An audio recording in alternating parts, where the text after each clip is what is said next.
ॐ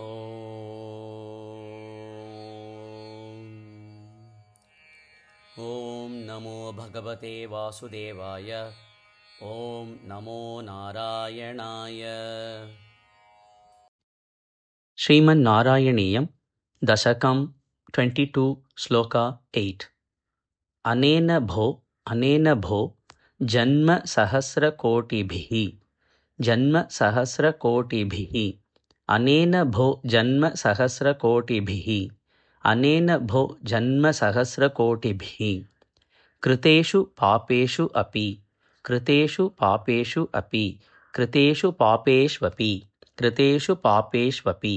निष्कृतिः कृता कृतेषु पापेष्वपि निष्कृतिः कृता अनेन भो जन्मसहस्रकोटिभिः कृतेषु पापेष्वपि निष्कृतिः कृता अनेन भो जन्मसहस्रकोटिभिः कृतेषु पापेष्वपि निष्कृतिः कृता। यत् अग्रहीत् नाम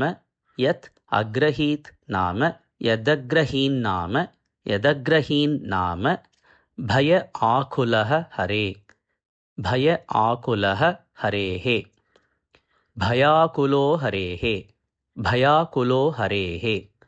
यदग्रहीन्नाम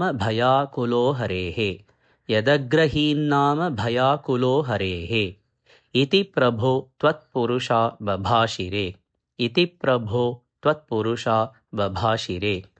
यदग्रहीन्नाम भयाकुलो हरेः इति प्रभो त्वत्पुरुषा बभाषिरे यदग्रहीन्नाम भयाकुलो हरेः इति प्रभो त्वत्पुरुषा बभाषिरे अनेन भो जन्मसहस्रकोटिभिः कृतेषु पापेष्वपि निष्कृतिः कृता यदग्रहीन्नाम भयाकुलो हरेः इति प्रभो त्वत्पुरुषा बभाषिरे अनेन भो जन्मसहस्रकोटिभिः कृतेषु पापेष्वपि निष्कृतिः कृता यदग्रहीन्नाम भयाकुलो हरेः इति प्रभो त्वत्पुरुषा बभाषिरे अनेन भो जन्मसहस्रकोटिभिः कृतेषु पापेष्वपि निष्कृतिः कृता यदग्रहीन्नाम भयाकुलो हरेः इति प्रभो त्वत्पुरुषा बभाषिरे